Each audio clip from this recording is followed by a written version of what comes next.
la guerra ruso-japonesa, es decir, la guerra librada entre Japón y Rusia a principios del siglo XX.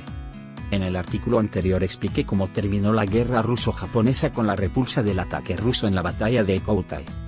Las fuerzas japonesas estaban agotadas tras rechazar un asalto ruso en la batalla de Koutai. Los japoneses no tenían tropas de reserva. La tasa de mortalidad de los mandos subalternos, que eran los que realmente mandaban a los soldados, era especialmente alta, y la capacidad de mando del ejército era mucho menor que antes de que comenzara la guerra. Kodama estaba impaciente.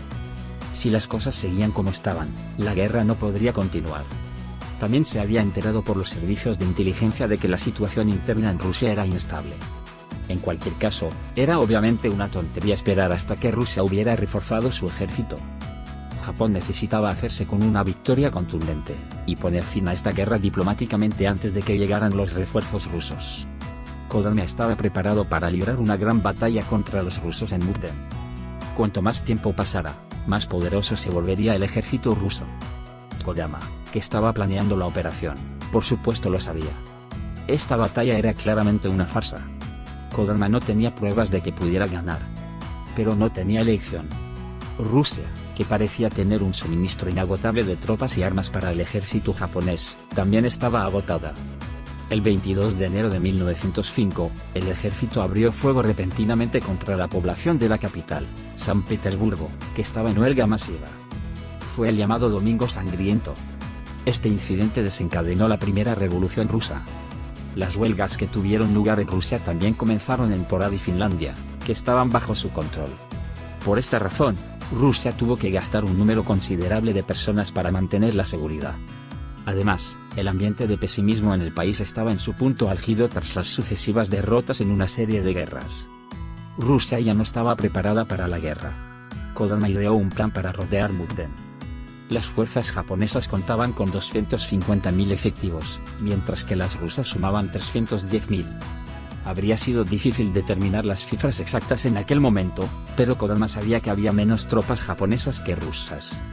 Las fuerzas de Manchuria dirigidas por Kuroki Okunotsu, el tercer ejército de Noji que había caído en Musun, y el ejército del río Yalu de Corea también participaron en la operación de asedio. El 22 de febrero de 1905, como maniobra de distracción, el ejército del río Yalu atacó el castillo de Kinge, donde se habían refugiado los rusos. El ejército del río Yalu estaba formado por la 11ª división procedente del tercer ejército dirigido por Noji y una división de retaguardia. A la 11ª división, que había perdido muchos soldados en el ataque a Port Arthur, se habían unido soldados recién reclutados de Japón, y ya había perdido su fuerza de preguerra. Gracias a ello, consiguieron capturar el castillo de Cheonge, aunque fue una batalla muy reñida. Al oír este informe, Kuropatkin determinó que el tercer ejército de Noji estaba en el flanco derecho del ejército japonés, dada la presencia de la 11ª división. Kuropatkin tenía en alta estima la captura del Uso por Noji, y movió sus reservas y las situó en el flanco derecho del ejército japonés. Kodama decidió que la columna de Akiyama en el flanco izquierdo, y el tercer ejército de Noji atacaran el flanco derecho de los rusos, mientras que el ejército del río Yalu atacaría el flanco izquierdo de los rusos. Así pues, Kodama había planeado una estrategia en la que los cuerpos de Kuroki Okunotsu realizarían un avance frontal desde el frente, que había sido adelgazado por los refuerzos de Kuropatkin en ambos flancos. El 27 de febrero, Noji comenzó a avanzar hacia el norte, y atacó el flanco derecho del ejército ruso. Al darse cuenta de que Noji estaba en el flanco derecho del ejército ruso, Kuropatkin desplegó más hombres contra el tercer ejército. Tal y como había planeado Kodama, mientras el frente estaba delgado sobre el terreno, los cuerpos de Kuroki Okunotsu lanzaron un ataque general desde el frente hacia Mukden el 1 de marzo. Noji debía enfrentarse al grueso del ejército ruso, que seguía avanzando a pesar de sufrir grandes pérdidas. Sin embargo, las fuerzas de Okunotsu, que habían intentado un avance frontal, no pudieron avanzar en absoluto. Esto se debió a que el terreno estaba helado por el crudo invierno de Manchuria, y los proyectiles de la artillería japonesa no podían destruir eficazmente las posiciones enemigas. En lugar de atacar, las fuerzas de Okunotsu en el frente se encontraron con contraataques de los rusos, y hubo escenas de retirada. En estas circunstancias, Kodama renunció al avance frontal de Okunotsu y cambió su estrategia para que Noji rodeara en gran medida a Mukden. Noji comenzó a avanzar, dando grandes vueltas y rodeando Mukden. La distancia que Noji tenía que avanzar era de unos 60 kilómetros hasta Mukden. Con las noches de invierno en Manchuria por debajo de los menos 20 grados centígrados, los soldados dormían a la intemperie y avanzaban durante el día. Las tropas de Noji recorrieron esta formidable distancia sin romper filas. Kuropatkin intentó detener el avance de Noji, desplegando sus fuerzas para bloquearlo. Kuropatkin se dejó llevar por la ansiedad.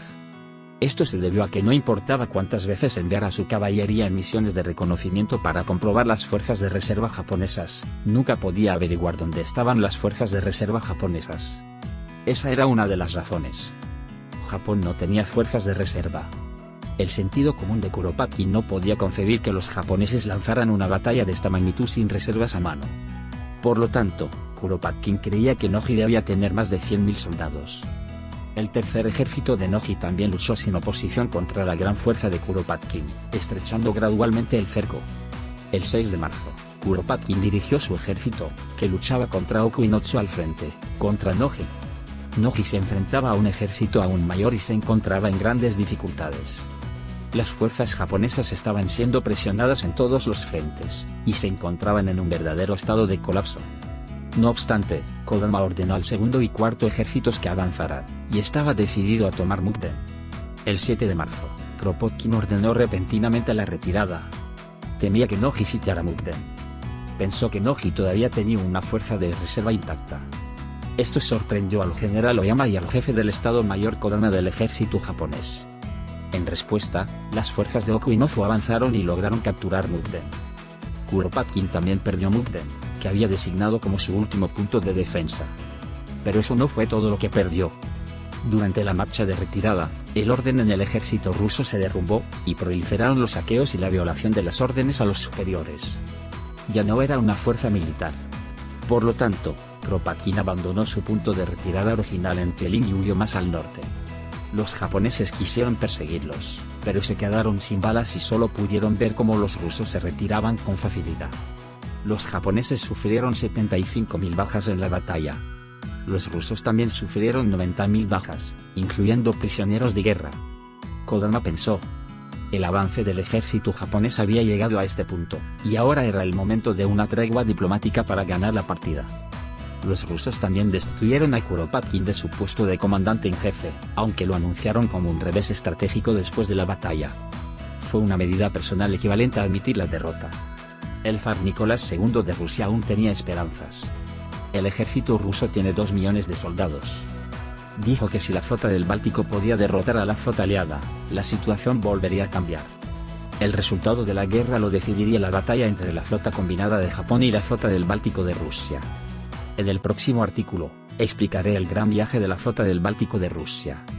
Si te ha gustado este artículo, suscríbete a nuestro canal y haz clic en el botón me gusta.